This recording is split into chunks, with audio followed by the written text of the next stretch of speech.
Hello, this is Max Strack. I want to talk to you about a couple of productivity tips. First of all, just some of the quick launch tools inside Windows 10 that come sort of native. One of them is you've got some programs on your taskbar. I'll actually just select this one. If you right click and then right click on the program name and then left click on properties, you'll see that there's this there's all one that I've already assigned to that, unfortunately, but there you've got a shortcut key there, and I'm going to assign one here which is going to be Shift Control Out and what was that? That was Shift Out and 3.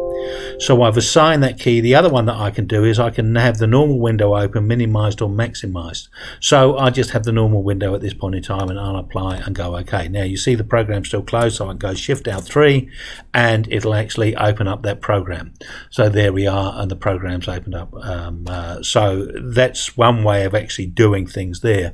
Another way that I use all the time is that I don't bother with putting those keys in there because I can't necessarily remember which one I use. But it's sort of handy that actually if I've got that Shift Out 3 and I open it up again, and there it is again, I now, if I'm actually in something here and I want to pull that to the front, I just call that program up and it just pulls it straight to the front. So if you're sort of cutting and pasting between Excel or something and going all the way through and you're using Excel a lot, it's very good to bring it to the forefront so that you've got the program there. I tend to open things in full view. You've got people who actually work as part split screen. I only use that if I'm doing a bit of cutting and pasting directly between two programs and it's very obvious as what they want. Generally, I just flick between programs. I just prefer to have everything full view. The other way that I use with one of these is that if you use the Control and the Windows key and press the number. So this is program number 1, this is program number 2, this is program number 3, this is program number 4, and this is program number 5. So Control, Windows 1, and it opens up. 2 opens up Excel. 3 opens up Notepad. 4 opens up Explorer. 5 opens up Google Earth. Now, a lot of the times I don't start counting how many I've got. If I'm jumping between two programs like Google Earth and Excel, I'll just use Control Out 1, Control Out 2, and then back to 1 and then back to 2. So whether I'm actually, or maybe I'm using Control Out 3 as well.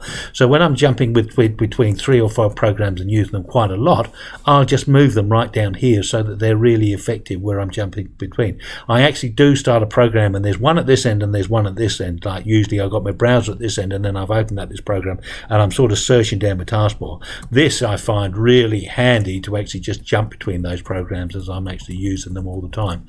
And it sort of becomes automatic that you're not looking at the fast keys, you know exactly where they are to use. So that one's brilliant as a tool. The other one that I've actually just learned about is one where you use shortcuts. And so we're just going to go new shortcut and we're just going to go and find a directory. So on this one here, I'm just going to use an example of maybe screenshots there, and we just go OK then. So we've actually making a screenshot and I'm just going to call it SS for this point in time and finish. Now where this I find is very interesting is that I have my quick access plop up which comes through here, but I've got this structured generally as I like it, so it's generally working in the project that I'm using right away. But sometimes I've got these little side projects that I've suddenly got to go through and I've got a long path to go to those. So what I can actually do inside my shortcut to that directly, if I go into the properties there, I can actually give that a shortcut. So I can go Shift Out 4 and we'll call that one there and we'll leave it as an open window and we go Apply OK. So if I go Shift Out 4, it's opened that program up there straight away, bang. So that's really handy. So I could be in something like here, I can go Shift Out 4 and bang, it just comes up. I don't have to think about it. Now the other little nice thing you can do with this is because you're not using it that frequently as well, you can do a rename on here and just put Shift Out and just put the 4, so you can actually see what fast key you've assigned to it, because it's only one that you're using for a little while, so you're not going to remember it all the time, but you might have 2 or 3 little project folders of which you're using and you're flicking through. So here now I can just go Shift Out 4 and I know straight away it's going to open up and use it. So that's really good, and it doesn't sort of interfere with the program. As soon as you finish with it, just bung it and there it's done. So you're suddenly thinking, right, finish with that, and all you're doing is throwing away that shortcut. So that shortcut sits there. So basically it's giving you a fast key to quickly access that thing without disrupting your normal structure that you've actually got for all these other ones through here. So that I find quite good. Now another little program that I found out about is one called, and this one I'm using Alt plus Q, whoops, and it's called CopyTexty. Now, I've only just found out about this yesterday, I think, and I'm just exploring it and looking at it. Now, CopyTexty, this is the actual website for it. It's on the link below the video. And what it does two things. It's got a text expander, and it's also got a whole load of tabs for some notes. The other interesting thing about it is it has a database, so you can import the database or export the database. So if you're working between two machines and you've set up a whole lot of little fancy things through there, it works through. Now inside CopyTexty, one of the things that I've done here is that I've set up, and this is edit through here, and what I've done is that I've done my full email signature through there. So this is with the ones with all of the links, so it's got the href links and everything like that, so all the hot links like there. And when you've actually got a text, you can give it a name, and then you can give it a hotkey to actually assign for that particular thing, so that you can actually have it special. Or else you don't actually have to necessarily memorize it. You can actually just go Alt Q, and you'll see the hotkey there. Oh, I need a Shift Alt Q. So if I just go into my emails there and just go into there, I've got to go into HTML because it's HTML that I'm writing here. If I chuck it through here and I use Shift Alt, what was that, Q? It comes through, but you can see it's actually just writing the HTML there, which is not what we want. So I've actually got to go into here and go Shift Alt Q, and it'll write the actual HTML things, and then all of those will be active when I send the email. So that's quite handy, because then I've got the links. Web links to all those things. So that's just one, so I can actually have a half signature or best regards signature, or things. The other thing with the notes, now a lot of times I will be using either Notepad++ or OneNote, but I find opening up the programs, finding a space to put them, memorizing where I'm putting them and things like that, quite a nuisance. So I actually think this will be handy for doing notes. Now inside the browser I do actually have the notes here, but sometimes I actually want to make notes and I'm not in the browser. I'm actually using Visual Studio or something like that, so I've got a bit of code clip that I want to put somewhere.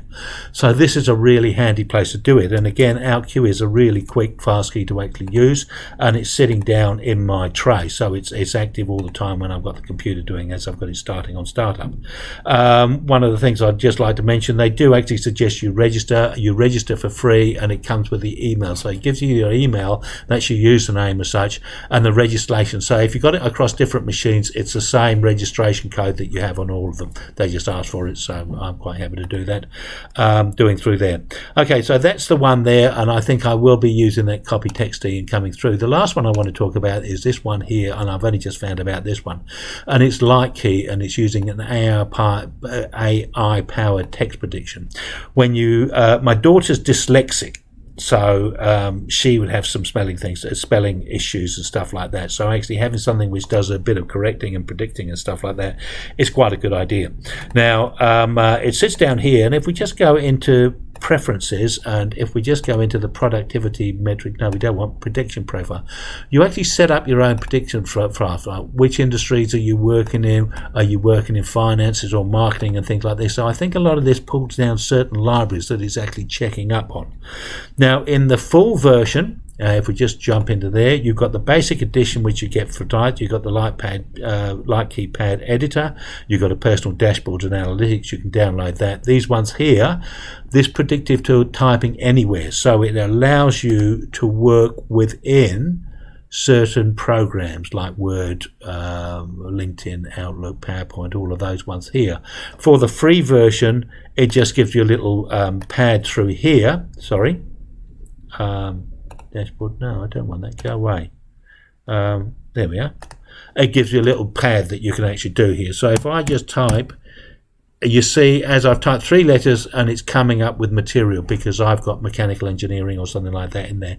Now if I type tab, now the interesting thing, I've written lowercase there, so if we do tab, it's done material for this no, you see it's got throw. I've only done a few and it's written the rest, so I can actually type that in, is going, and then again tab on to program. Again, it's American, I suppose, so I can actually change. Oh, to the programs now that's interesting there, because that's actually, I've typed a few things here, so it's learning my style. So I'm trying to use the English rather than the American, so it's actually looking up another dictionary. Now the other thing that I just want to highlight in here, and I just want to go into Word, File, New, Blank Document, go through here, something that I found out while doing this. So again, it's quite good. It plus and minus for me. I tend to look at the keyboards when I'm typing, so I've got to quickly look up to see if that's what I want. It does do that. So if I'm just going to type info, a couple of things with this one here, I would actually just leave that as info, so I just carry on typing there. If I go back to there, you see it's saying number 1 or number 2. Now I think that's actually for on a proper keyboard, for the numbers on your keypad on the side, not for the ones on a laptop. So it doesn't seem to work with a laptop. So if I type info and then I type it again, it's not doing it. I've got to go back to it, and then it retypes it as information through there. Another interesting thing that I found, if you're in dark theme here and you copy and you paste it into another documentation, it's not right. So you've actually got to give it a color. So if you're in the light theme, it works fine. And you see there it is there. So with the free version, you've got to do your typing in there. But if you do a lot of spelling mistakes and things like that, or you've actually got a conscious flow that you actually like typing and things, this might be a really handy tool for you. I'll carry on persevering with it at the moment and see how it goes for me. It's interesting, so worth a try. Anyway, hopefully you've got a takeaway of something there that might actually help speed up your day and make it a bit more easy to run through. If so, I'd appreciate it if you can give the video a thumbs up. Thank you very much for watching. Thank you.